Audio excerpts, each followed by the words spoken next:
Hey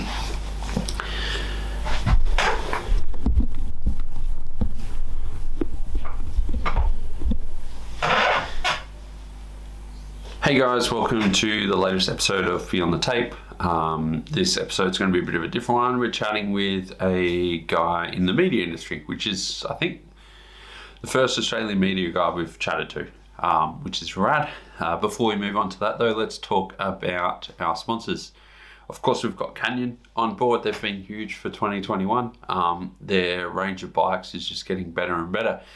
While we all love those kind of high-end e-bikes, you know, your Sender downhill bike, they all look sweet. They've just released that new Stoic at the start of the year as well. The Stoic is an alloy hardtail, entry-level, kind of $1,200 to $1,300 hardtail.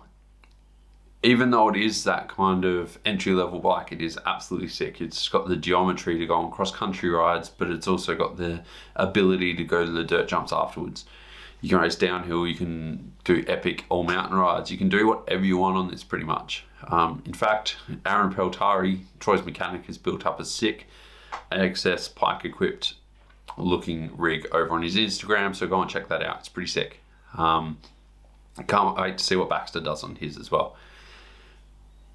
To keep all their suspension running perfectly, I mean, they're probably doing it themselves, but they should send it to NSDynamics, Australia's primary premium suspension servicing company. Just got a set of fork backs and they're sitting over there. Buttery smooth within 24 hours of being there. Absolutely fast turnaround. Sent it away on Monday. It was back today. So you don't have to be out riding, especially if you're working. You're not riding anyway. Pack it up on Sunday, send it on Monday, put it back on Friday and straight on Saturday. It's a sick little system and it's the best service you can possibly get. If you're finding a little bit of less traction on your pedals and you're trying to struggle for grip, hit up to Up Bike Co. Get those Factor pedals. They are sick. I can pretty much ride in these sandals that I'm wearing right now and have more grip than 510s. Been absolutely loving them. Can't wait to get a set of the Factor hubs as well. Amazing points of engagement. Super simple design. Really easy to work on. Really love those Factor hubs and can't wait to get a set. Next up, you've got Huck the World. Huck the World have been on since pretty much day one. They're tech tees. This guy's an original. It's still kicking on somehow. This thing's been through a lot. Yeah, love their stuff. Go over there, use Beyond the Tape, get 10% off of all their kit. They're coming out with some new kit soon and it's going to be sick. You've got, we've also got Dirt Surfer on board as well, 100% Australian made, 100% recycled material and 100% recyclable. Custom designs as well. So if you are sick of handing out business cards for your shop or having race plates, you want race mudguards, hit up Dirt Surfer and they'll be able to do a sick deal for you and get you rolling. Mustn't forget Fist Handwear as well. Those guys are going to be on the tape code. So does Dirt Surfer actually, both giving you 15% off. And the guys at Crush are going to come on board and help us out as well. So thanks to all those sponsors. It's pretty sick to have all those guys on board. And 2 years ago, I thought I'd never been in this position or be chatting with any of them. So pretty rad little experience. Thanks so much, guys. Anyway, let's move on to the next episode. It is with Nick Waygood Photography. He is not full of himself. That is his actual name. I went to the census data. I have been through all the birth records and have confirmed that his name is actually Waygood. He's a young photographer. He's only 23, but he's gone full-time this year, shoots for A&B, has a bunch of cool clients and shoots some cool stuff. We talk about how he got into bikes, how he got into photography, starting photography on his old iPod, and then what he's kind of up to now and his camera kit, of course. We got a bit nerdy. Anyway, this is a pretty rad chat. Grab a beer, grab water, grab wine, grab whatever makes you happy and enjoy it.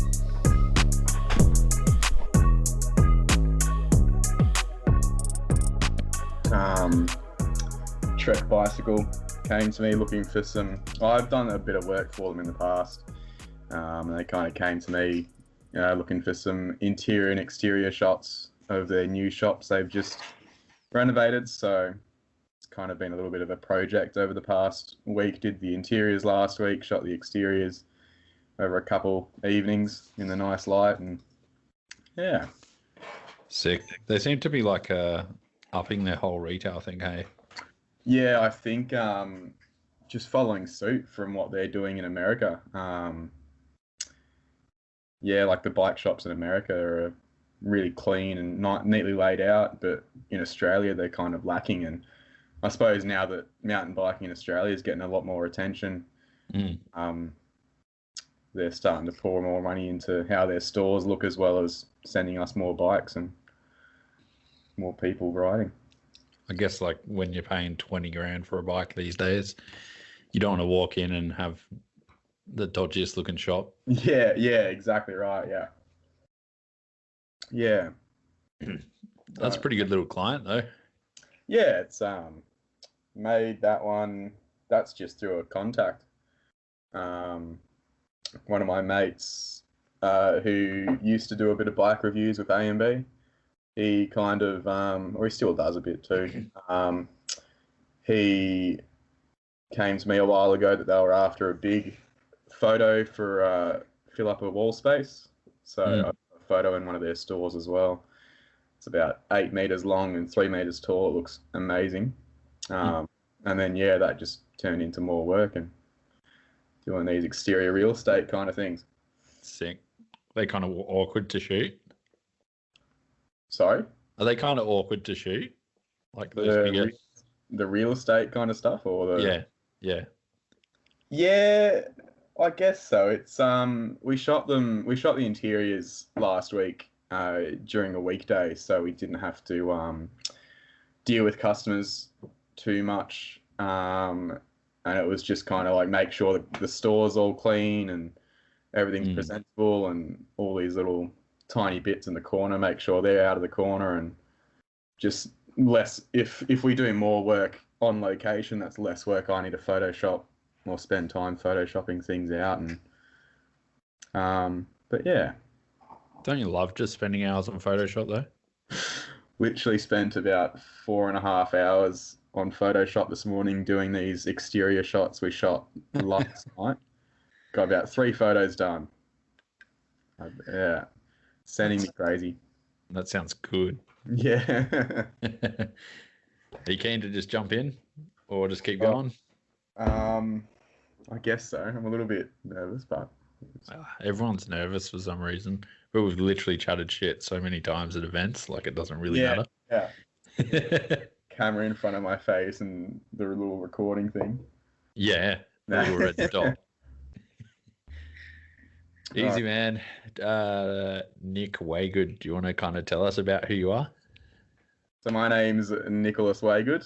I'm a 23-year-old freelance photographer, professional, I suppose.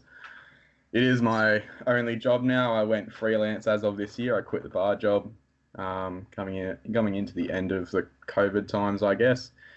And now I kind of work as a mountain biking photographer, and also dabble in kind of commercial product stuff and whatever I can really get my hands on to get by. Sick. So you're working the bar job. So yeah. So I was working a bar job for 4 years up until the end of last year, and resigned on Boxing Day, went on holiday. But that was mainly just to kind of make ends meet, and it was a fun job to work as well. The people were really, really awesome to work with. All the management was really good to work with. So I don't really have anything bad to say about working in a bar. It's kind of just what you have to do to make the weekly wage and pay for your holidays and your trips to Whistler and everything. Yeah. Pay for your camera equipment so you kind of get all set up. Equipment, all the see like our costs are double because we buy the nice bikes, but then we spend the same amount of money on our camera gear as well. Oh yeah. It's something I'm coming to terms with. Yeah. You just got to keep spending money sometimes. Was that a pretty big, like, daunting leap to jump like into photography full time, or? Yes. Yeah. It was something coming into start of last year, before COVID was kind of an international thing. Like, you heard about it in China and everything. But it was all, it's the flu. It's nothing dramatic.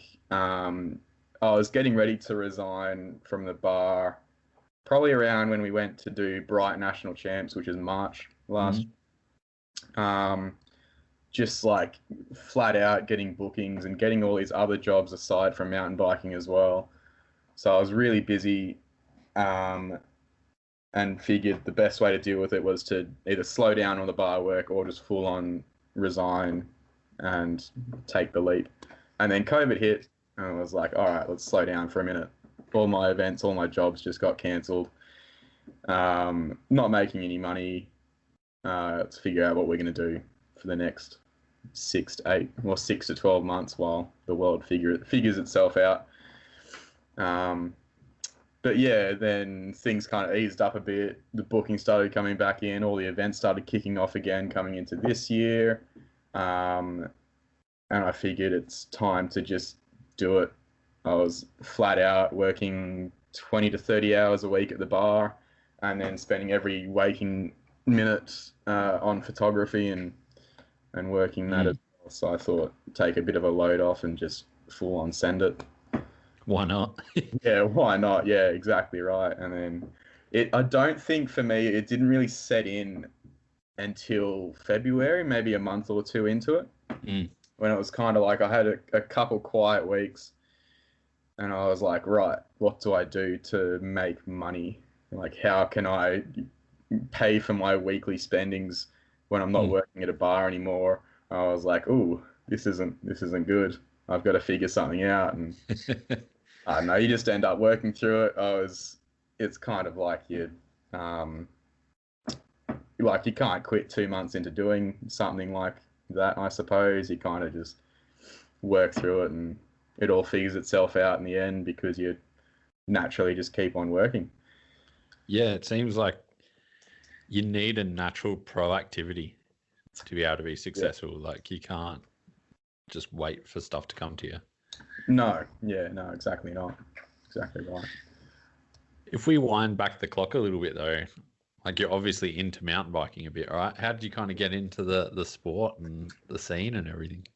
So we went to high school in South Canberra, and if you or anyone else knows Canberra locations, Tuggeranong Pines was just up the road from where we went to high school. And one afternoon, one of the new friends I made a couple of months prior was like, oh, I've heard of these bike trails up in the mountains. I just bought a new bike for riding to and from school. And we were like, all right, I don't see why not. We got time to burn. It's summer, why not? So we rode up the highway, went to these bike trails up in the pine forest, and that's kind of just where it started. And we just started going more and more regularly. Bikes started breaking, and then we were like, all right, so we need to get better bikes. So we spent more on better bikes, and then we're like, right, Mum and Dad can't pay several $1,000s for these things that keep on breaking anyway. And then you get jobs. So got a job at Target just to make money and buy more bikes. And I don't think I didn't really get into photography for a good year or two. Yeah. Just riding my bike, having fun, dealing with everything you do in high school as well. And yeah. Did you get racing or anything like that, or was it always just like a pure fun thing? I did race for a few years locally, the Canberra Off-Road Cyclist Downhill Series, when that was a thing. Yeah. They tried to kick it back off, but it's just downhill's a kind of dying sport in Canberra, I guess.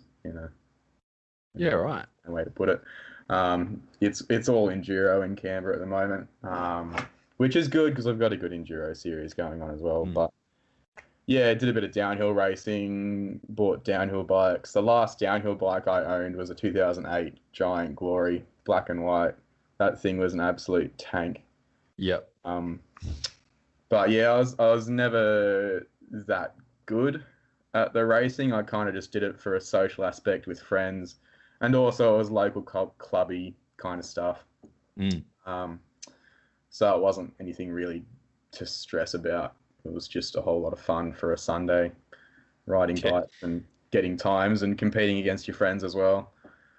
Bragging rights for the next time we'll catch up, right? I never got the bragging rights. Why do you think the downhill series, like scene in Canberra's not kicking off? Just kind of tangent here, but there's just like we've got a few good hills in Canberra. I guess the biggest downside to it is we don't have big hills. Yeah, okay. Like Mount Stromlo is the biggest, and it's only 170 meters of vert. We're trying to push the government into spending more money on a bike park, probably about 20 minutes from Stromlo. That's 300 to 400 vert and steep and good.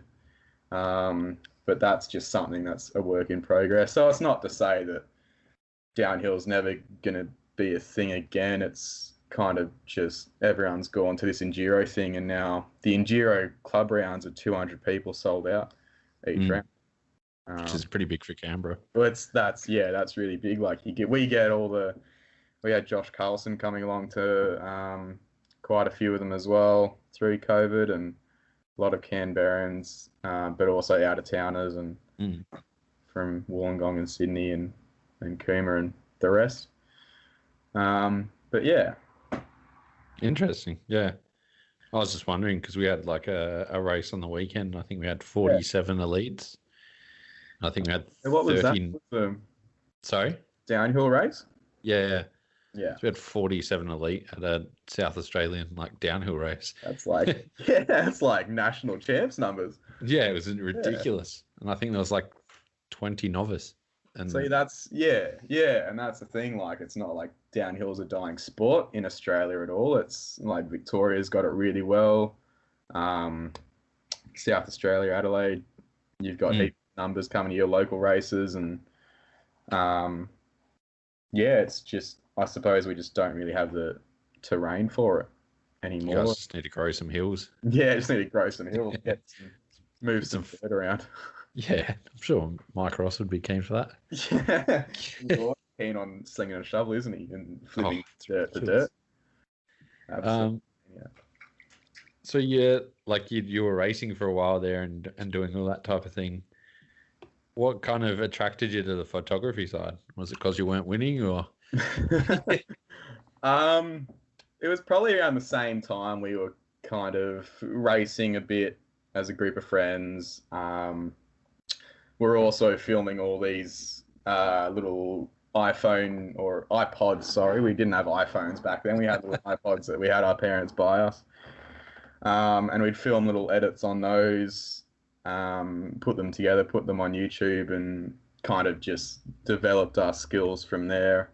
There was a few of us that were kind of pulling all our content or all our videos and photos together. To make these edits, and that just, I guess, slowly progressed into starting to actually take photos on the iPods, and it was like, well, iPods aren't actually that spectacular to take photos and videos on. So I was like, right, bigger cameras and more money. And Mum's like, I've got this little point and shoot, I think it was a Panasonic or something. Started shooting with that, and then Mum and Dad realised, this could actually be something for him. So they helped me out a bit and bought me my first camera, a Canon 600D, around the same time that one of my other mates, who used to film a lot, bought a 600D as well. And so we were just shooting photos and taking videos of each other in the pine forest and all that group of friends, and we'd kind of make all these silly GoPro edits as well at the races, and all of this stuff still exists on YouTube somewhere, unfortunately, but I'm gonna hunt it. It's all really cool to look back on. We still look back on them every now and then and be like, oh yeah, it's really cool to see how we've come from these 12-year-old kids to what we are now. And especially from like an iPhone to what are you on now, like a 1DX? Like, it's a little bit of an upgrade. iPod to a 1DX Mark II is my main workhorse now. After about 11 years of doing it. Oh yeah, you just got to stack it up, right? Yeah, exactly. It's all worth it. Were you just doing it for like your own fun and stuff like that, or did you have any goals or anything? Or At the time, like this is still high school when we were starting to film. Like we started bike riding year 8. Probably by year 10, we started making these little edits and filming all these things on our iPods. And it was just for fun. It was just like when you're riding down a trail and you do something cool and be like, oh, it'd be cool to get a photo of that. It's like we're in such a good group of friends that we just be like, all right, let's do a photo real quick because we've got our iPods in our pockets and we just go out and have fun. I didn't make money off photography for probably 5 or 6 years. It probably took that long for it to click with me that maybe this actually could be something that you could make money off. But it was all just for fun. Yeah. Was Instagram even around then? Like, was the social medias and stuff, or I think it was just MySpace? Yeah, MySpace was definitely MySpace. I opened up Skype just then to see all the old chats from 2015. I was like, oh, okay, right. Yeah, Instagram was only just becoming a thing, I think, around then. Certainly getting a lot more popular. Snapchat as well. And we didn't really use Instagram to post photos of each other, or like what you do now is you post photos of yourself for likes and that marketing kind of side of things as well. We just took photos when we're out and about and uploaded them just like your standard 2008 Facebook story posts where you'd go, oh, who's up? What about you? No, that's rad. It's definitely a whole different beast now. Hey, it's like so much easier for people to kind of break through. Yeah. It's probably and like there were people before me or people around now that were doing it longer before me as well. But I think back and like how easy it is to get into mountain biking, get into photography or videography. Like there are so many other tools that you could use as marketing to advertise your product and get clients and get money if that's what you want to do. If it's just a hobby, it's just a hobby for fun as well. And there's definitely nothing wrong with that. Don't have to make money out of everything. No, yeah. It would be good, but you don't have to. It is good fun. Yeah, like putting a value on something, no matter what it is, it kind of shows your appreciation to the product as well, I guess, which is good. But I still do jobs every now and then for friends, or take a few photos for friends just for fun, just to get out of the house, just to, if I'm not too busy. And I certainly don't make any money out of that, and I'm happy to not make any money out of it. Like they're always like, oh, we'll pay for beers, we'll buy you lunch. I'm like, oh, it's fine, just take the photos, appreciate them, it's all good. Credit me on Instagram. Who wouldn't do that? Who did what was I going to say? So you would have been digital straight from the get-go, right? You never shot film? No, I didn't shoot film until I went to photography school. It was all straight away onto the point and shoot iPod, or straight into Canon DSLRs. I went to photography school at CIT, which is New South Wales' TAFE, or the rest of Australia's TAFE. And we did a 6-month course there on film, and it was fun to learn, but I did it there and forgot about it. It's It's definitely a different medium, hey? It's very different to just taking a photo, plugging it in, and now it's on your computer. It was all like film is all have you ever shot film? A little bit, way back. So it's all like you don't see the photos for weeks if you don't get into the dark room, and And then if you stuff it up in the dark room, you never see your photos. You have to go reshoot them, and Yeah, it's a whole nother ball game. yeah, very different. I'm a big fan of the Kodak disposables. Went on a holiday to Italy in 2019 before COVID, and took a couple Kodak disposables, shot like 50 photos over 2 weeks, and got back, forgot about them for an entire year until I was cleaning my room. And I was like, oh, these things, I forgot about these. Sent them off, they came back, and the photos are like, it's a different look to what you can get straight out of a DSLR. So yeah, I'm a big fan of taking Kodak disposables around and shooting holiday photos with those, and just kind of unique moments, I guess. Just fun, like quick photos. Yeah. Nothing. And I suppose with film, it kind of makes you think more about what you shoot as well. Because with like Kodak disposables, you've only got 20 something shots, 24, I think. Yeah. With film rolls, it's something like a dozen photos to a roll. I think so. It depends on the roll. Yeah. Yeah, it depends on the roll. So I really like that it kind of makes you think about what you capture, and it makes you think about setting the exposure right, because it's like on DSLRs, you overexpose by half a stop or something, or 2/3 of a stop, and you go, oh, I'll just fix it in post. It's fine. I'll just fix it in Lightroom. In film, like, you can't do that. No. Which I really liked about shooting film. I just like where I wanted to go with photography wasn't like, oh, I'm going to be shooting film photos of mountain bikers and weddings, but yeah. When you why did you choose to go to photography school? Like, was it just because you wanted that kind of personal teaching opportunity? I mean, like, it's not hard to find lessons online and stuff like that now. Yeah, I suppose because it was after college, I took a gap year. I just worked all gap year. I didn't actually go on any European holiday that every other teenager does out of college. And I just found that, like, in my gap year, photography is what I wanted to do. So I was like, all right, do you study for it or do you teach yourself? And it kind of seemed like a more logical answer to just go to school for it. It was only a year and a half as well that I did for a diploma.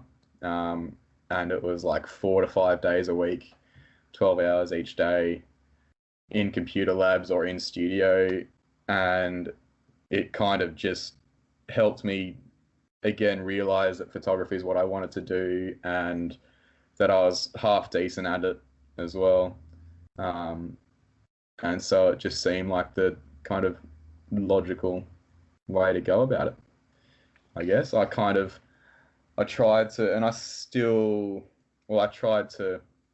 kind of teach myself photography, but there's only so much you can learn online as well.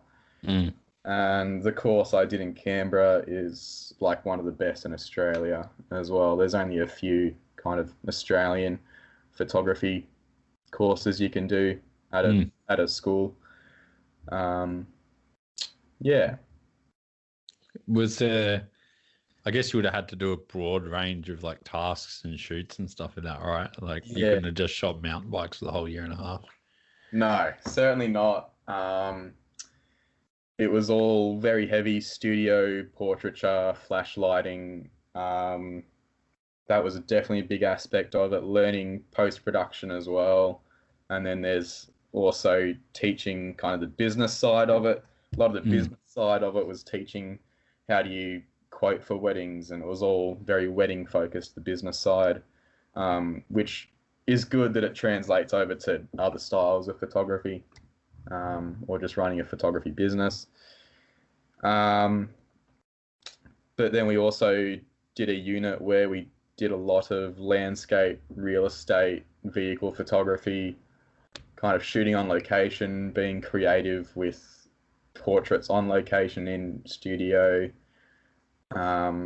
So I definitely valued going to photography school. Mm. I kind of, the whole unit or the whole course was a advanced diploma. I got a year and a half into the 2 years and just thought like I was getting to the point where I'd learned everything I'd want to learn or that I could learn for what I wanted to do in photography. Mm-hmm. So I was like, all right, let's wrap up here. I've got all these savings. Months later, was in Whistler taking photos of Whistler crankworks and riding bikes and having a good time on holiday. Yeah, sick. Fun. Yeah. That business side of things seems pretty important. Like, did it kind of give you an idea how to quote like your first projects and stuff? Because that's like the hardest thing, all right? It's that first quote. And like not underselling yourself as well. Mm. I suppose so, because there's like in a running a business, and what they taught us is that there's a cost to doing or to running a business before you actually start running the business. That's all of your subscriptions to Dropbox and magazines and paying for running a business or starting a business essentially. And then that comes down to your yearly expenses. So it was really good to kind of learn that side of things, that you had to charge an amount of money just to get by or just to break even. And then it's like you add in how much you want to make in the year and then figure out how many hours you want to work in a year and break that down to your hourly rate. Yeah. So it was definitely, and it's still something that I'm kind of teaching myself or figuring out as I go, not to undercut yourself, undersell yourself, and still providing a good product for not overcharging for it as well. Yeah, because there's two ways you can go. You can undercut yourself and get into the business by, I guess, undercutting others as well. Or you go, I want to work 5 hours in the year and want to make $1 million. Like, Yeah. There's two ways. Charge $1 million an hour. Yeah, definitely. Yeah.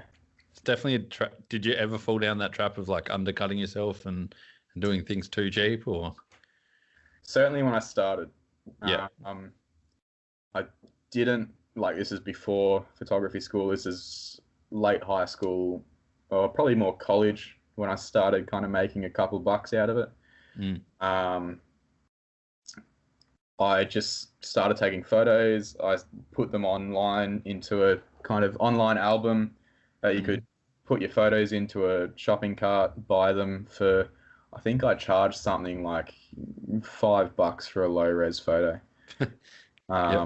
I had no idea what I was doing. And like, not to say $5 for low res photos too cheap or too high or something, but certainly learned very quickly the value that people get out of photos and that they're willing to pay a little bit for it.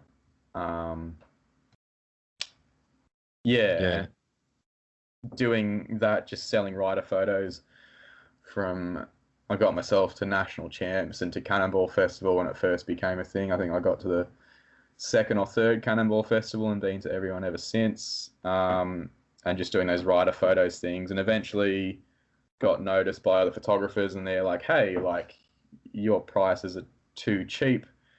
And it kind of became maybe a bad thing to price them too cheap, because I was undermining their work, which was kind of like standardly priced. So I was like, all right, so I've got to think about how do I stay competitive, but also not charge too low that I'm not ruining their business, but I'm still making money. And I'm doing this when I'm 16 and 17, or probably 17 years old when I first got my driver license. So I was still a very young kid running around without a head on. Because if you had like everyone was charging $5 for a low res photo, the industry would die like straight away. Simple. So was your like big first overseas trip Crankworks Whistler then, you mentioned before? Yes, for photography it was. I remember in photography school they took us on a holiday to Indonesia for a week and a half, and that was just a kind of photography trip, touring around, speaking Indonesian, trying to. Indonesia was very cool to see, but yeah, certainly first time traveling overseas with a bike bag, longest holiday overseas or time overseas as well. I think I was 2018 would have been 19, maybe 20 years old. Yeah. And yeah, first time overseas with a camera. Got there a week before Crankworks, so did a whole bunch of bike riding. Did a little bit of photo shooting with Danny Beecroft and Harriet Burbage Smith back then. Yeah, cool. And I just re-uploaded some of the photos from back then on Instagram for a little bit of a throwback. Yeah, yeah, yep. And yeah, just had a good week, and then it was Crankworks time. Got a media pass through A&B magazine because I was started doing work for them maybe a year prior. Mm-hmm. And that was just like, we don't have a lot of money, but we can give you a little bit of money, just to do a few race reports, get you that media pass so you can still get up on the hill. Yeah. And it was a really good experience. Yeah. It's a bit of a thrown in the deep end type of experience, right?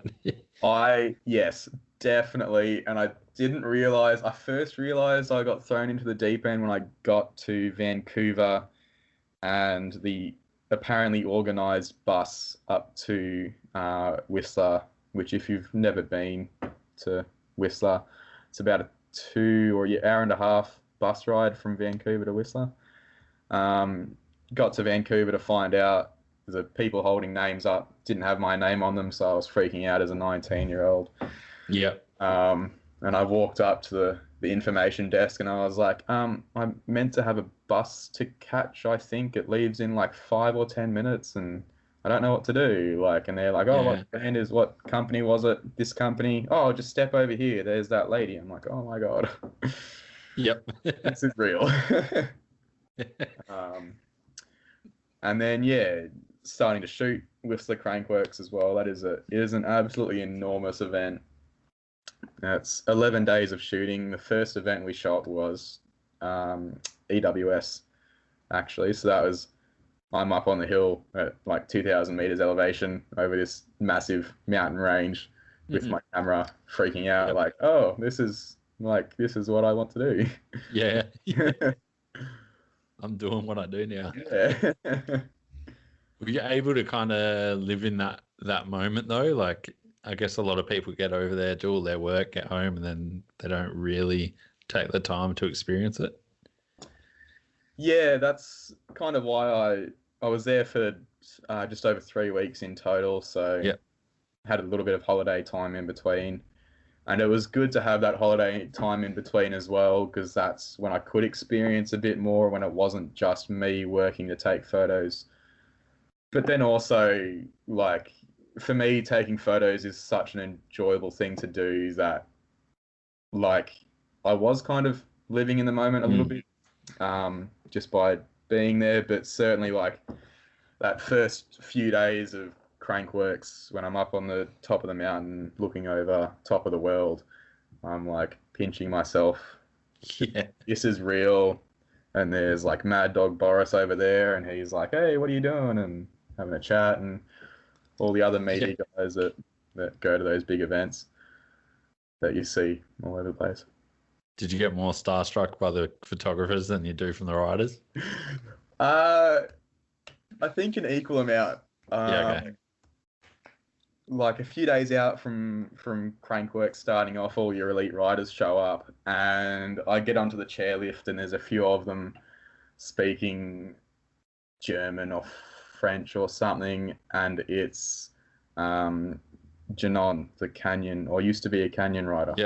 Yeah. Oh, a little bit starstruck here as an Australian little child. Yeah. Chairlift with Janon and 3 other friends.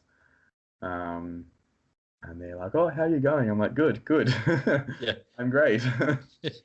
This is real. You people exist.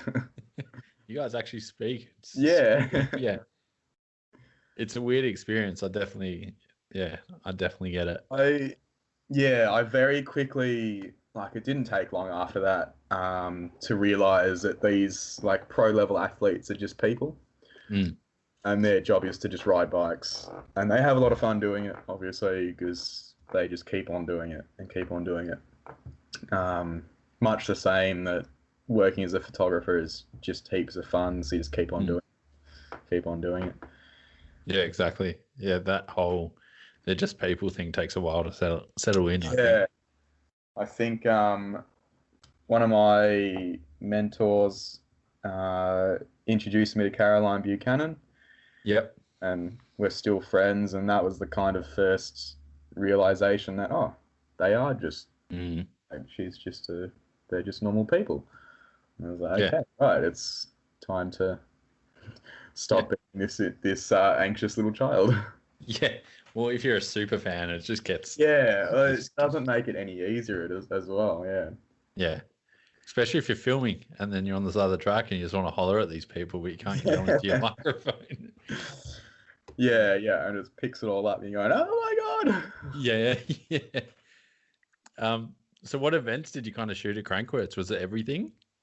I just shot everything. Yeah. Yeah, okay. All week long it was EWS, dual slalom, joyride was really cool to shoot. Canadian Open downhill was really cool to shoot because, like, throughout the whole week, I slowly met more and more of those top media guys, and became friends with them, and they kind of helped me out with pointers of kind of like what to do, where to shoot, how to behave around other media as well, in a way of being respectful to other people around you. So it was cool. Did you get yelled out by Sven? No, I only met Sven very momentarily. I think it was the end of the Garbo race. Okay. And I'm like walking my bike down the Garbo downhill, which is like if Medina National Champs was a double black diamond, this is like triple or quadruple black diamond. Yeah. Like, this is gnarly shit, and I'm like, I don't know what to do. Got down the bottom of the first section, and this guy pulls up like Santa Cruz V10 full face, and he's like, "Oh, if you just go this way and this way, like that's how you get down the bottom." I'm like, "Oh, thank you." And I'm like, "Hang on, I know that voice," because by then I'd become a massive Sven Martin fan. Yeah. I was like, "Are you Sven Martin?" He's like, "Yeah." And I'm like, "Oh, I'm Nick. Nice to meet you." He's like, "Oh, nice to meet you too." Yeah. That was a really cool experience to kind of meet one of the people I looked up to for so long and still look up to him. Yeah. Is there like what's the kind of media etiquette at something like a World Cup or like at Crankworks? Was it kind of hard to learn or? Not really. You kind of, main thing, and still something I carry on through shooting national champs and shooting Cannonball and shooting other events, is being mindful that other media are there and they probably don't want you in the background of their shot. And certainly at Whistler, these guys are making a lot more money and have much more serious clients than me, working for a small magazine back home and just mainly working for myself. So I was kind of like, all right, these guys get like first claim of the spot, I guess. And yeah, just kind of like helping other media around. It wasn't me, but there was one other media was low on AA batteries for his little pocket wizard. Yelled out, "Who's got batteries?" Another media just handed it over, and it's like that's the kind of stuff that I still carry on. Just helping each other out because we're all on the same team, really, and just trying to do the same thing. Yeah, you're not all fighting for the one shot. Yeah, I certainly think it's. I certainly think we're on the same team. And just help each other out where you can, and have a good time with each other as well, and not be like when you're stressed out about working and taking photos and getting the shot and everything. And at the end of the day, it's just have a good chat, have a beer, calm your nerves down a bit more, and go edit for about 9 hours. Yeah. So after that kind of experience, what was it like coming back to shoot in Australia and be back at the Australian events? Because it's probably got like Small. 1/10 of the size. Yeah. Small. That was 2018. So yeah, came home in late August. And it wasn't a few months until Cannonball was running in December. But certainly getting back to Cannonball, it's like good to be back at a big event, but you certainly realize like the world is a lot bigger than a biggest or second or tied for second biggest event in Australia alongside national champs. Yeah, so it's kind of eye-opening to what Australia could become, which like even 3 years ago now, it's certainly grown exponentially, and I'm looking forward to how mountain biking Australia is going to look post-COVID now that so many more people have bought bikes and so many more people are into the sport. Well, it's definitely growing, hey? Like it's definitely getting bigger. Like my local trails are Mount Stromlo, and like from pre-COVID to post-COVID, or even during COVID, it's like the only thing people could do was ride bikes. So we all just got out into the hills and rode bikes, but so did about 1,000 other Canberrans. Yeah. So that's all of Canberra, right? Well, yeah, that's the population of Canberra is 1,001, so it was one person stayed at home. Yeah. Everyone else flies in, don't they? Yeah.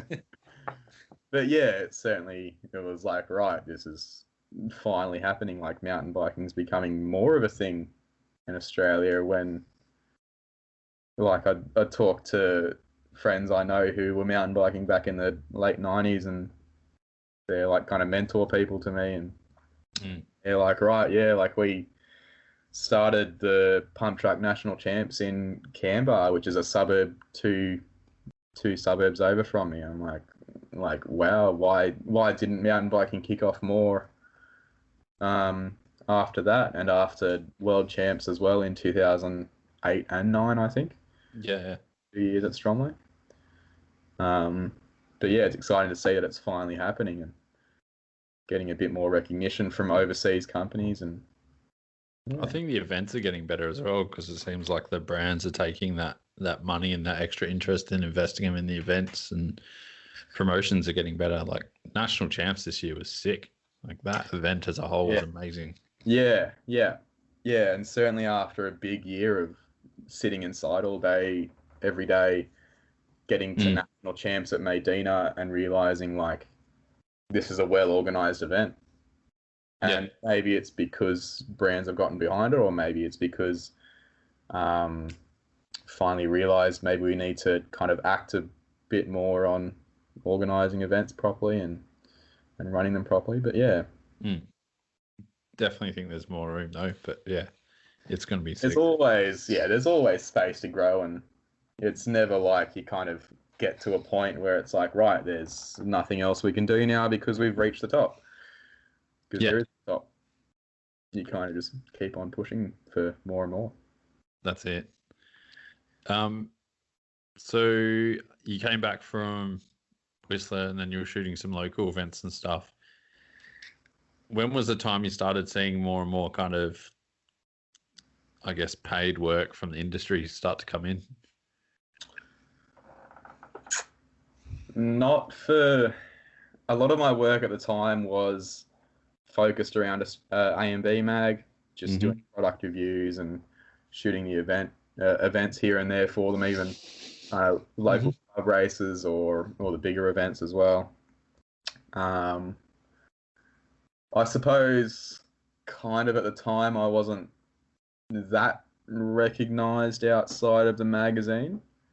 I was still kind of going around introducing myself to more and more people, trying to meet more people and trying to kind of grow on that client base that I had. And yeah. How'd you kind of go about building it though? Like, was there any specific way or? Not, yeah.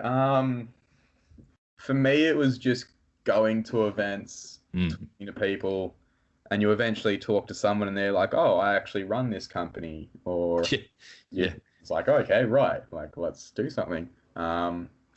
Or your friend's got a contact in one of the local importers or something, and they mention to their friend, oh, we need photos, and I'm like, oh, okay, well, I know this photographer. His name's Nick Waygood, and they're like, okay, well, let's give him a go. And that certainly still happens. In the mountain biking, I rarely have to kind of search for work. Yeah. More of just touching base with old clients and previous clients and seeing if they want to do something more, or if they're ever interested or anything, and certainly keeping an eagle eye out for events that pop up, and then just going back to the clients, do you need photos for this event? Yeah. And they usually say yes, and then you just build a few clients for a big event. I think I shot for 4 or 5 clients at national champs this year, which was good fun, a lot of work.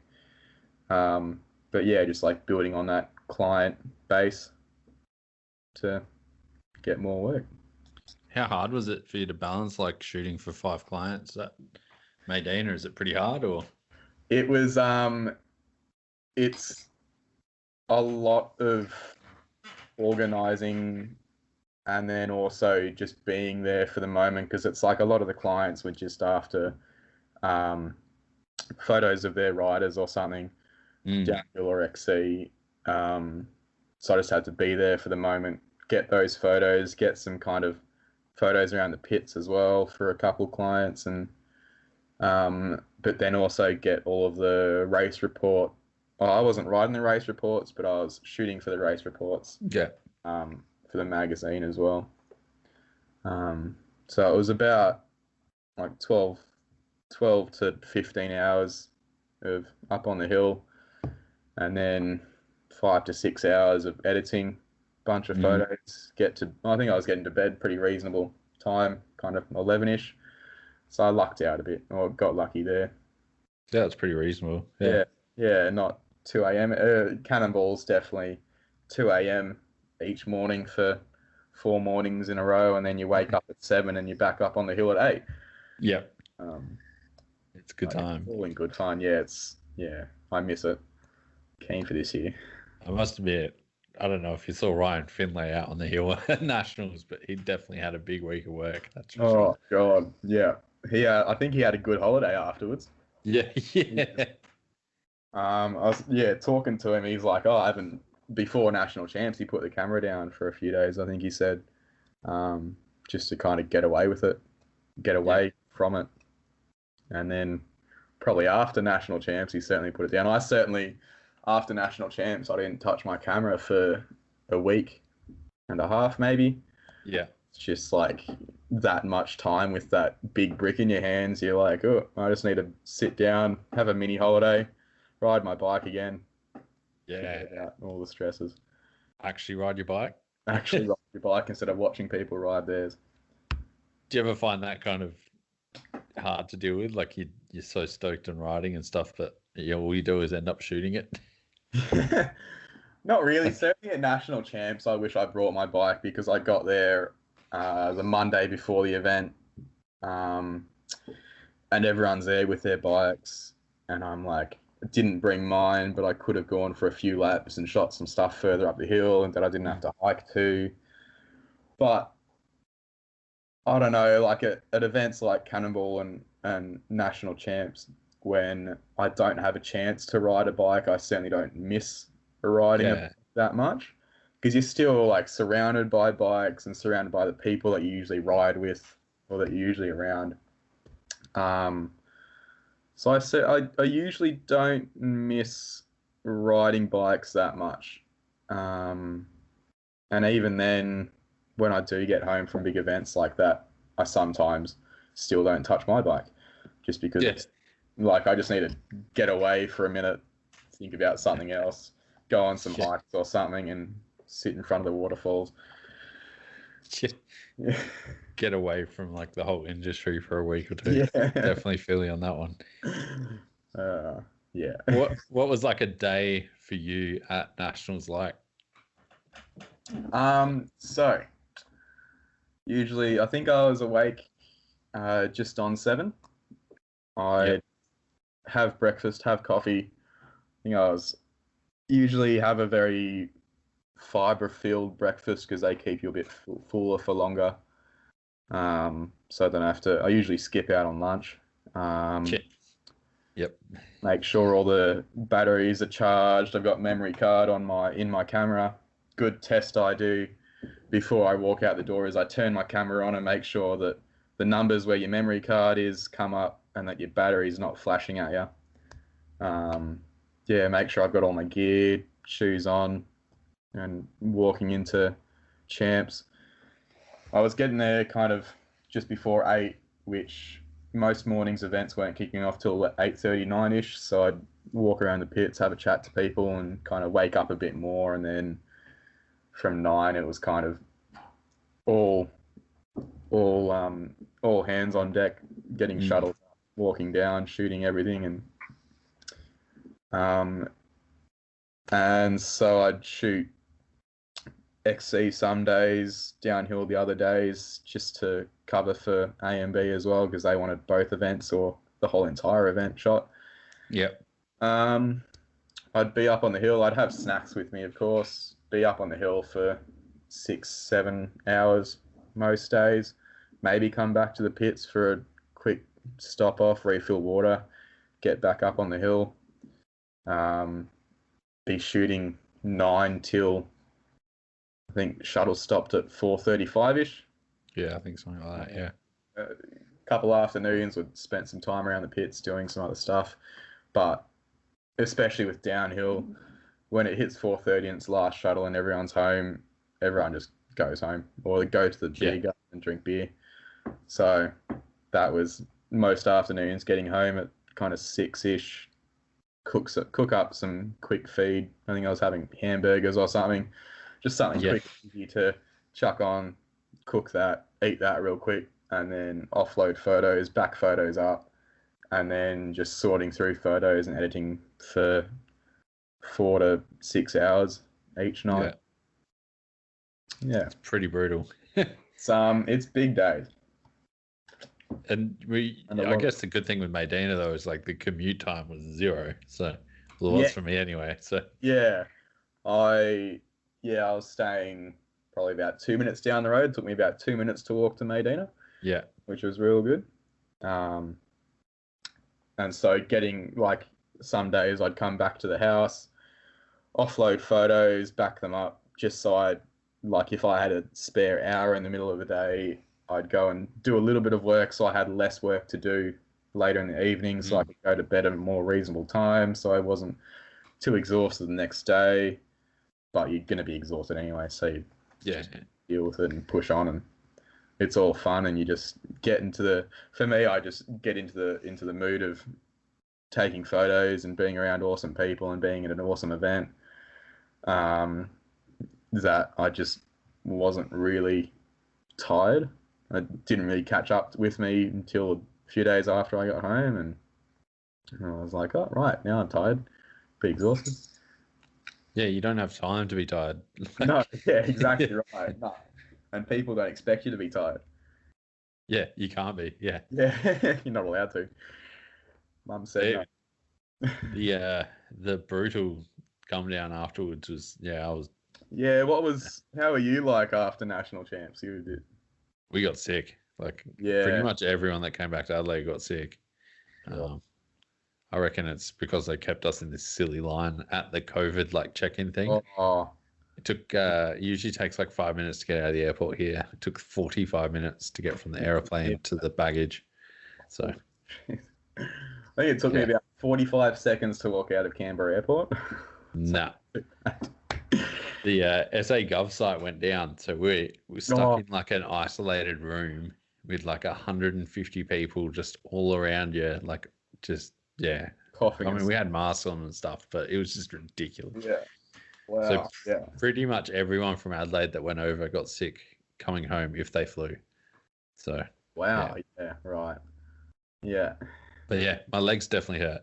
My legs were killing me Yeah. after that That's week. another thing. Hey, hiking around for 5 to 6 days, you kind of get home and you stop moving your legs, and they're like, "Oh, we're not happy today. Yeah, Everything hurts." and It's I like guess we're pretty similar to you. Like, we don't have steep hills, so like you're yeah. not used to walking up that thing every day. Yeah. Yeah. Certainly not carrying around 15 kilos of camera gear as well. Yeah, That's exactly. why I go to the gym, Yeah, training in so I can hike up and down hills. just on the treadmill with your camera bag. Yeah. Yeah. People at my gym find it a bit weird, but if they knew. Yeah, they don't know your struggles. I get, yeah, that's a pretty hectic schedule. Do you ever have you ever lost like photos and stuff where you had big like issues in an event like that? Not for a while, I don't believe. Maybe a couple times, like forgetting to charge batteries overnight. That's why you always carry a spare. So you chuck your spare in, chuck your other one on charge, come back to it. Maybe when I used to run smaller memory cards, kind of running out of space, and then you start shooting before you format your yesterday's stuff, and suddenly you're running low on space, and you can't format now because you've already shot a bunch of stuff. Yeah. On the current day. One time, Mount Beauty National Champs, which would have been 2016. It was in between a bunch of rounds at Bright. 2016 or 2017. I had one of my memory cards corrupt on me after a day, and Sick. that was a freak out moment. Knew a few people around the scene by then.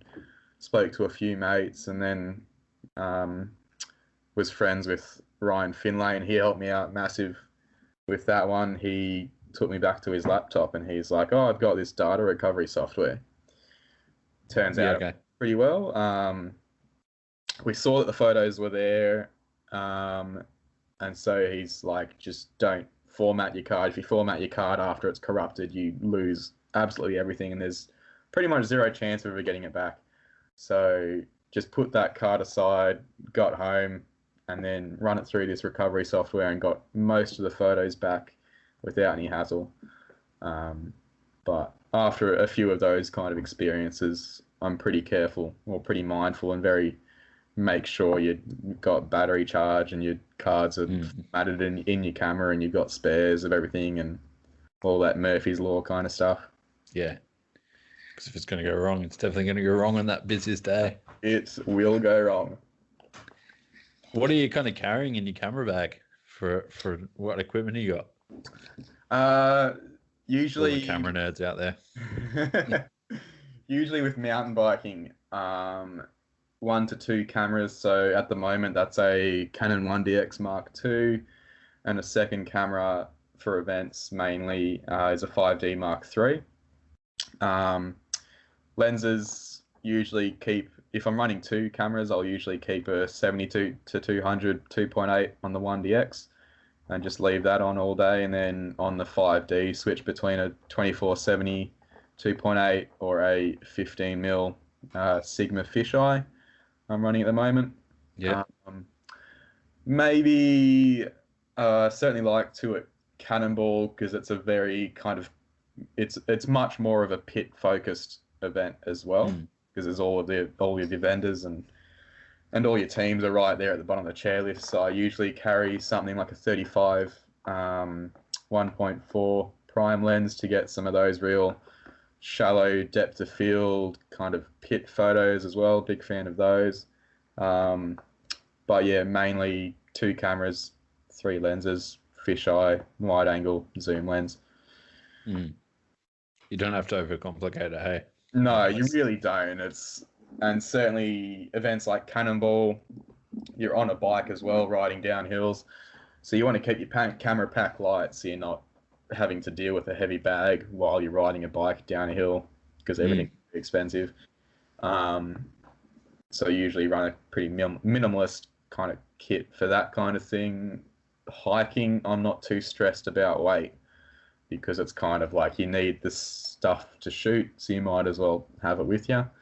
Mm-hmm. But yeah. And do you change much up for like your commercial work? Like if you're out shooting, say like an ad or something with like Sean or some of those crew, are you taking extra kit out, or is it pretty much always the same? Pretty much the same kind of kit. I've got a few flash units, running some Godox, what is it, an AD 400 Pro for the camera nerds. It's kind of like a portable studio light, and also a Godox speed light for on top of your camera. Mm-hmm. So if a job requires some kind of real nice, clean flash kind of stuff, I'll take that stuff out. But it rarely sees the light from, or rarely sees mountain biking, the flash kit. That's usually very kind of more commercial, non-mountain biking stuff, and just keep to the natural light and plan ahead, and usually just shoot at sunset every single day. Yeah. Not at midday, or sunrise. Yeah, but it's mainly the same kind of kit and all your other spares as well. A couple spare batteries. Allen keys always, or Allen multi-tools were always a good idea to carry, because you mount your talent on their bikes don't have multi-tools, and when something goes loose halfway through a shoot, they need to tighten something. You need to tighten it. So having tools with you is always a good idea, and memory cards, cleaning kit, like a microfiber and a dust blower kind of thing. Yeah, for sure. Something always goes wrong on a pro's bike as well. It's never dialed. Yeah, because they never look after them too. No, you just ride the things. You don't have to maintain them. Like a Hilux. It's gonna go anyway. Yeah. She'll be right. Who's your kind of favorite rider that you've shot with? Wow. Certainly shooting with the Hearns is a lot of fun, because we're all like, Sean, Kai and I are all pretty close friends. So we have a lot of fun while we shoot, but then also like they're both so talented that if I had an idea of do some awkward turn bar or ride this awkward section, they'd both be like, yeah, okay. And that's always really good. Dave McMillan, just absolutely so effortlessly talented and stylish on a bike. That's really awesome. And really just, I really like being around people who are fun to be around as well. Like, that don't take the job too seriously. Like, you're obviously there to both do a job, but having a bit of fun while you're at it and enjoying it a bit more, enjoying the moment, it's always good. Yeah, it's not a business meeting in a boardroom. No. Yeah, you're up in the hills basking in some sunset light, riding bikes. It's pretty epic. Sick. What's like the hardest shoot you've had to do, do you reckon? One that comes to mind was a Tasmania trip I did for A&B in 2019. Maybe a week after I got back from that Italy holiday I was talking about. While I was in Italy, they're like, oh, can you go to Tasmania? I'm like, I'm on holiday. No. Sure. Sure. I was essentially like, yep, I'm done. Yeah, I'm in there. That was 11 or 12 days of shooting every single day, 10 hours each day, editing each night. I was pretty well exhausted after a week of it, and still had 5 days to go of it, and certainly caught up with me the day after. But I suppose the pressure's always on with new clients, because you want to make sure you do your best work so that you keep that client. But of course, you're going to do your best work because it's just what you do anyway. There's not many other shoots recently that have been that much of a challenge, as braggy as that sounds. But kind of just getting out there and having fun with it and shooting some cool photos, and the clients mostly always happy with it. Do you have like a favorite photo or favorite project you've ever done? Certainly, the photo we shot for the inside of the Trek store I was talking about at the start. Yeah. That was a really cool photo. That was last year in October. Heaps of Patterson's Curse around, spring sunset, couple riders. Like that photo is still my desktop background because it's just like one of my favorite photos I've ever taken. And but yeah, like most shoots, I have a favorite photo, I guess, one that I kind of hold on to, and I ask other writers or the talent in them to hold on to them because I want to make it something special and figure out what I want to kind of do with it as well. Yeah. Certainly when it's outside of the magazine, product reviews and shooting for that. But yeah. Do you ever find it like difficult to take a different product photo? Yes. Yeah. Like I had to shoot 4 brakes this week, like 4 different sets of brakes, and I'm not complaining, but holy shit, was it hard to make them look how different. do you make that different? Certainly, like at the magazine, we do a lot of bike reviews, and they kind of want the same like bike check kind of photos of what the parts, like the bike check photos, and trying to make those unique every time is certainly a bit of a struggle. I like to, like, while I have the bike, do some stuff with flash, like kind of at dusk where the light's real soft and dark, maybe a bit of pink in the sky, or there's a nice kind of environment where I'm at, some deserted warehouse or something. And I like to try and find new locations every time for that. It has gotten to the point where I'm struggling to find new locations that I just keep recycling old ones. Yeah, it's definitely hard, hey? Like, I guess, like, for me as well, I don't know. Like, I just see so much content from bikes as well. Like, yeah, you just see so many of the same photo. Like, yeah, definitely. And like, I'm sure you've had it with your local trails or wherever you normally shoot, but like for me, it's a bit difficult to find new angles in locations I've been to 100 times before. So much so that you kind of just recycle on old angles or make them a little bit different, or just go to a different section of the mountain at a different time of day, just something different there. And especially if this trail's been used for 900 videos before, even if it's not yours, like it's hard to make it so much different. And that's it as well. And that's like coming back to kind of shooting like national champs and big events and Cannonball. It's kind of like you can't,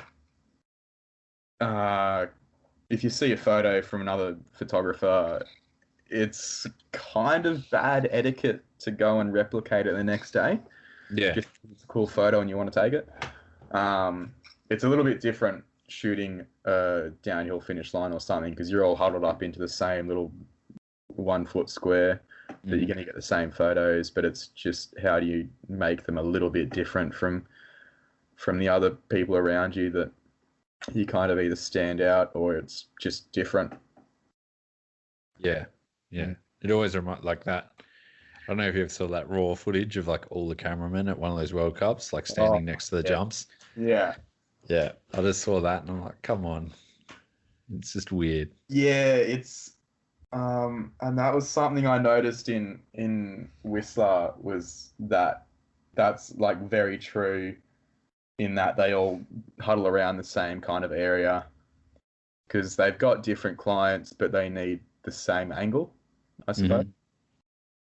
So it's not like they're all mad at each other for copying the angle. They just kind of acknowledge that that's just what they have to do to Yeah. the job.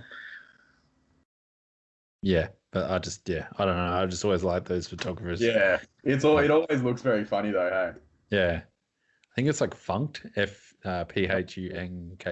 on Instagram. Yeah, yeah. Some of the stuff he comes up with is just great. Beeline Bandits or something. Yeah, Yeah. yeah. I met Funked in Whistler as well. He's a really good bloke. I think they all are. Yeah, It's yeah. such a good scene. Yeah, yeah. Were Definitely. you like, did you have like a I've made it moment when you started meeting all those crew? Definitely when they started to kind of, I guess, treat me more as a friend, Yeah. not this like young kid that's trying to take photos, and they were having chats to me about all of this other stuff. And like Boris was really easy to talk to because he works with Canyon, knows Kai, so do I. So we'd maybe have little chats about Canyon team and all of that. And but yeah, like when they started kind of treating you as if you're their own, which it's not like they were disrespecting me at all, but once they kind of invited me into their little huddle, that was a wow, this is real. Yeah. kind of moment. Definitely seems like a rad moment, especially with Boris. Yeah, he's an absolute character, Boris. I do. Yeah, he's one of the best humans on this earth by far. Yeah, you had a good chat to him a while ago, didn't you? Yeah. Still do. Still likes all my photos, which is so damn weird. Yeah. When it comes to Mad Dog Boris, like your photo, and you're like, oh. Yeah. What's going on here? Speaking of Instagram and names, I think first time I saw your Instagram handle was no. Yeah. When was it? It was like someone told me, like, might have been Kieran Volk. Oh yeah, Keza. Or someone that had a photo and they wanted you, and it's like Waygood photo on Instagram. I'm like, God damn, this guy's got tickets on himself. Like, I wonder, is that what people genuinely think when they first see my name? I don't know. I was like, no way is he like. Yeah. Like, you know how you have those kids like Instagrams and stuff. Like, it's sick that they're putting out content and stuff, but sometimes it's like fully sick photo or extreme kid photo or something real weird. Or Waygood photo. And then you have Waygood photo. I'm like, no way. Yeah. I certainly, even before mountain biking in school, people are like, Waygood's not your last name. And it took me a lot of convincing to be like, well, actually, apparently it is. Like, it says it on my birth certificate, it says it on my driver license, it says it on my parents' mortgage of this house. Like, apparently it's my real name. I'm just going to go with it. Yeah. It's pretty high expectation to live up to, like, straight from when you're born. Yeah. I certainly never thought that much of it before becoming a photographer. Yeah.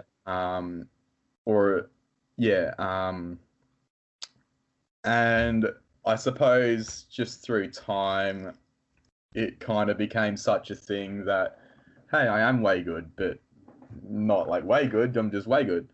Yeah. I don't know, I hate being real braggy about it, but yeah. You kind of have to live up to it now. Yeah, have to live up to it. And I'd like to think maybe I get clients sometimes because they see my last name and they're like, oh, Waygood, you must be good at your job. I'm like, yeah. Okay, let's find out. It's got to be a bit of an icebreaker sometimes, eh? Yeah. Sweet. Yeah, it's just too good. It's just so good, you know? So good, Waygood. Yeah. Oh, man. That's for you, Sean. Yeah. It's funny you mentioned school. I remember, like, there was someone in my class called Luke Guess, and he used to get in so much trouble from all the teachers because they'd be like, what's your last name? And he'd just be like, Guess. And it took him so long to realize, like, that's his actual name. Oh, no, that poor child. Oh, it was so bad. Man, yeah. That could be similar to my kind of first experiences with it. And some of my just like, oh, my name's Waygood. No, it's not. Yeah. It's need to see a license. It's probably Nick. Um, it's, might start wrapping things up a little bit here. What advice would you give to any of those young kids with those Instagram names, or anyone that looks like they want to get into photography? Like, what advice would you give them to, I guess, get into it from the start and then maybe take it professional in the future? Just do it. Had a kid who I loosely knew locally through a friend, and he came up to me like, how do I do it? And it's like, seriously, like all I did when I started was that I just had my iPod, group of friends. Everyone's got a group of friends out riding bikes. You start taking photos, just start doing it.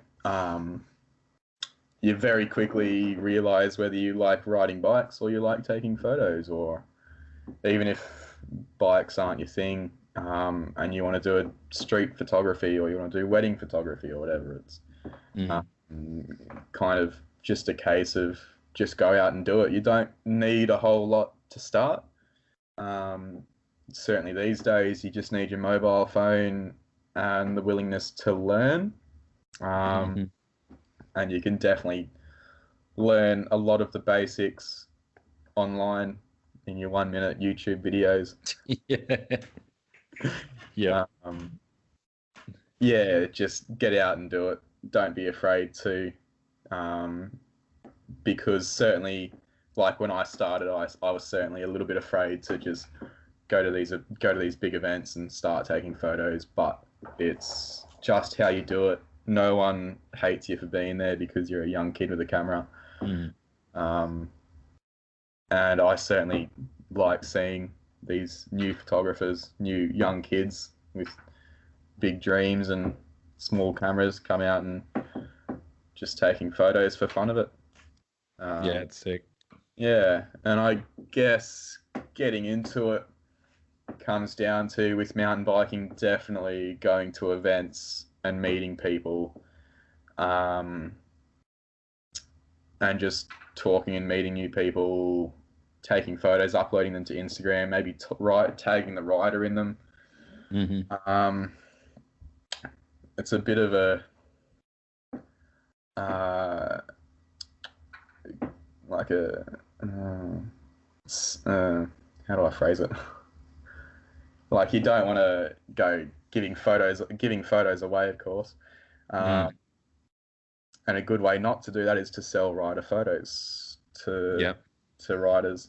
And riders are always looking for photos. But certainly, like how I started, you got to be kind of mindful that there are other photographers out there who do make money from it, and you don't want to undermine their work. But yeah, and again, that, like, getting into it professionally just comes down to actually doing it. Whether you still work at the bar or at Target or whatever, and just loading shelves, just get out on your weekends, and everyone's got local club events and local bike trails these days as well. It's such a growing big sport now. But yeah, just going out, and eventually you'll hit that moment that it's kind of like you've taught yourself enough that you're taking pretty good photos. Speaking from experience, that, like, when you're just uploading to Instagram and you're geo-tagging or whatever, or you're tagging riders in photos.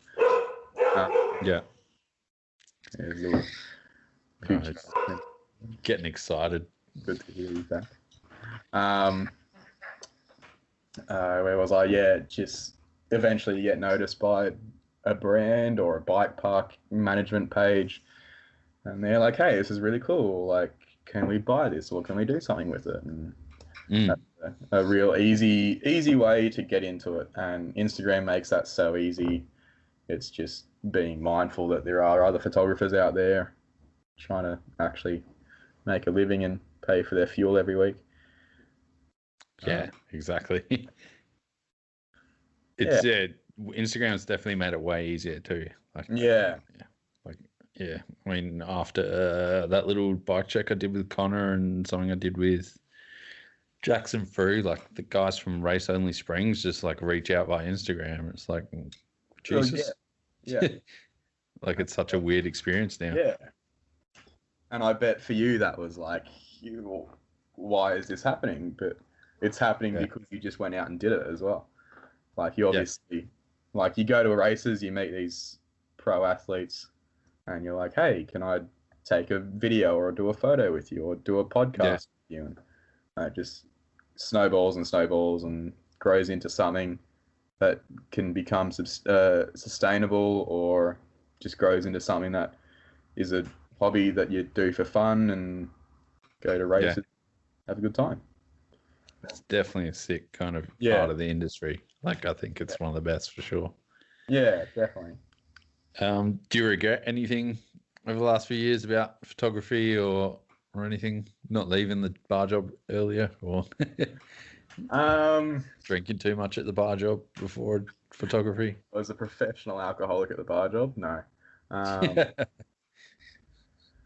don't know. You always kind of have these things that happen to you, which is nearly a way of life, that it's like experiences that just help you learn and help you grow. And it's not like I regret some of those experiences, but they happen, you learn from it, you grow from it, and you kind of move on from it. And you just keep on becoming a better form of yourself through these slightly regrettable decisions you've made, whether that's like underselling yourself or maybe doing the wrong thing, having kind of bad etiquette and having to learn very quickly not to have bad etiquette toward other people, and just certainly being nice to people is a very big thing, because everyone in the industry and everyone locally just talks to each other and don't want to hear yourself getting bad mouthed. And but no, certainly not. I certainly don't regret any kind of decisions. Definitely don't regret leaving bar job, even though the bar job was a whole lot of fun. Yeah. Cool. Last question, always the hardest. When you're 16 hours deep into a workday and you don't want to get up and do some more editing on Photoshop, what music do you listen to get motivated? Do you want to listen to something? I heard it before. No. You've heard it before.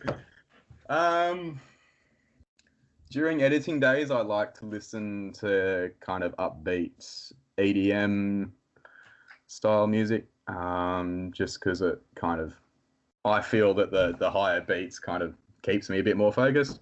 But then at the end of the day, a bit of country doesn't go astray. Jeez, you can't. Yeah, I listen to a lot of different music. Yeah. If I'm at the gym, I certainly listen to a lot of kind of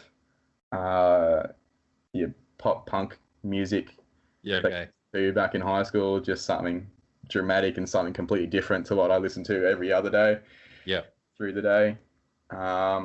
Hip hop definitely doesn't go astray, but I usually listen to a bit of hip hop during editing sessions as well. Yeah, okay. Yeah. Yeah, so it's a lot of post end of the day stuff is just very either soothing or pumping iron at the gym and listening to Paramore. Getting swole. Are you training with Sean? No, because she's so much stronger than I am. I could not train with her. No, she certainly helped me out a lot when I wanted to get into the gym. She kind of taught me a few things, but we go to separate gyms and keep up to date of if I'm doing the right movements and have everything, and whether I could be doing something different to keep on growing muscles, getting swole. But nah, she's her workouts are way too intense for me. Even her bike riding's too intense for me. I can't keep up with her. She's so nice and chill off the bike. Outside of it, and it's just like an animal. Yeah, and the country music is obviously the influence from them, or something to do with Canberra water, or I don't know. Yeah, something like that. It was a few other friends that listened to a lot of country music, and we went on a little holiday end of last year, and in his full drive, and he just blasted country music the whole time, and he's like, "You're not going to hate country music by the end of this," and I didn't. So That's so, yeah. Even like Mike Ross was like a country dude as well, which is like, Yeah. what is his cowboy hat? It's definitely something up in your area. I'm telling you. Yes, yeah. One day you'll stop hating on country too. Probably not, eh? Yeah, nah. I don't hate it. I just don't get it. You just I don't. like all music, but yeah. Why are all the songs about whiskey, girls, or four-wheel drive utes? And there are other instruments than banjos and acoustic guitars. Like, you can do something more. And like the whole band, it's all acoustic guitars. Like, you have 7 singers up on this thing, and they're all playing acoustics. It all just sounds like a cat dying. Yeah. Yeah, I get it. It's It a seems sad like a image. If I was drunk and added country concert, it does look like a bunch of fun. I won't lie. So when are we having a party? Party. A country party. When's the Uh-huh. next after party at Maydeen, and we'll play some country music? A sea otter. It's in Decent. Canberra. It's in the home Yeah, of country. I'll see you in Canberra. We'll have a bit of a. I know the boys up at Handlebar too. They're not afraid of a rave, so we'll have a bit of a country Let's have a music. hoedown after little sea hoedown. otter. Yeah. Miley Cyrus thrown in there. Oh, it's going to be epic. Uh, Well, that's a good note to end on. yeah. The sea otter hoedown. Yeah. When is it? October? 6 good. months away. Yeah. Yeah, I know. Post winter. Easy, man. Well, thanks so much for the chat. It's No been worries. good. Thank you. That was good. Good fun.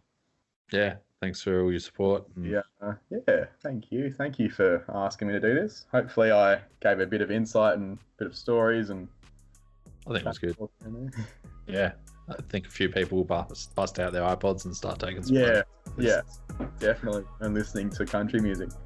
No, Oh, they do. didn't recommend. It's a public service announcement. Oh, don't listen to country music.